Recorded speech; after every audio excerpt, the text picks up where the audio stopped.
ડભોઈ તાલુકાના ભિલોડિયા ગામે તાલુકાના અનેક ગામ વિસ્તારમાં આવેલા આંગણવાડીના નાના ભૂલકાઓ આંગણવાડીમાં અભ્યાસ અર્થે આવતા હોય છે, પરંતુ 50 ઉપરાંત જર્જરિત હાલતમાં આંગણવાડી છે અને બાળકોને અવરજવર કરવા અને રમતગમત કરવા મુશ્કેલી ઊભી થઈ રહી છે। તેમજ આંગણવાડીના ભૂલકાઓ માટે જોખમકારક જવાબદાર કોણ?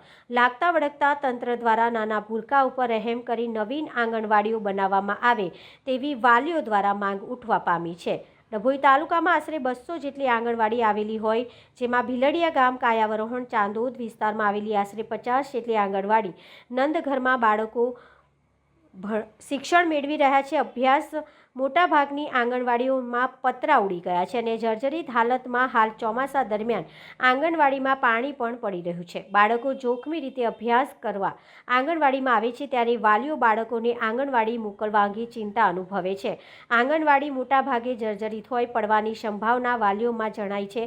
વાલીઓએ જણાવ્યું હતું કે જવાબદાર કોણ? ટીડીઓ અને આઈસીડીએસના અધિકારીઓને વારંવાર રજૂઆત કરવા છતાં તંત્ર અને આઈસીડીએસ વિભાગ નિંદ્રાધીન આંગણવાડીના ભૂલકાઓ અકસ્માતે ભોગ બને તે પહેલાં લાગતા વળગતા તંત્ર સક્રિયતા દાખવે તે જરૂરી છે।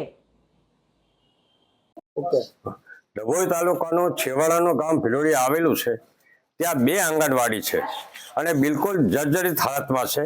એક આંગણવાડીના તો પતરા ઉડી ગયા છે ને એકમાં ઉપરથી પાણી ગરે છે, છતાં એને બાળકોને ભણાવવા માટે બેસાડે છે, ગમે ત્યારે બેસી જાય તો એ મોટું જોખમ છે।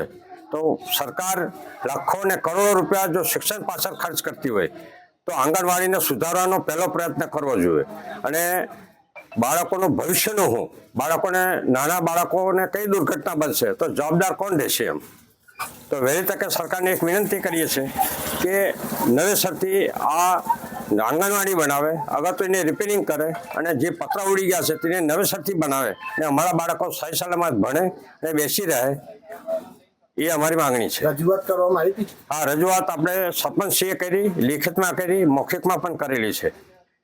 કેટલા ટાઈમથી હવે આંગણવાડી જર્જરિત હાલત? આ લગભગ 1-1.5 વર્ષથી તો આ છે પેલી ને એક આ છે 6-7 મહિનાથી।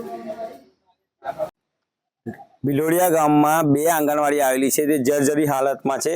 એ ગામ અમારા ગામમાં જે અત્યારે હાલના મિનિટને આંગણવાડી જોઈ શકો છો, જે ગામમાં અમારા છોકરાઓ નાના ભૂલકાઓ ભણે છે, જર્જરી એકદમ હાલતમાં છે। કયા ટાઈમે દુર્ઘટના થાય એની કોઈ નક્કી નહીં, તો એની જવાબદારી કોણ લઈ શકશે? આજે સરકાર લાખો રૂપિયા બાળકો માટે કે શિક્ષણ માટે જે ખર્ચે છે તેનું શું?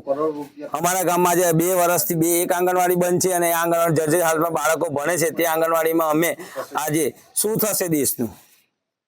તમે રજૂઆત કરી? અમે 3 થી 4 વાર ટીડીઓમાં રજૂઆત કરી છે, આંગણવાડી સુપરવાઇઝરને રજૂઆત કરવામાં આવી છે, તે છતાં કોઈ નિરાકરણ આવ્યું નથી। શું જવાબ આવ્યો તમને? અમને એવું કીધું થઈ જશે એવું કહેવામાં આવે છે। તમારી માંગ શું છે?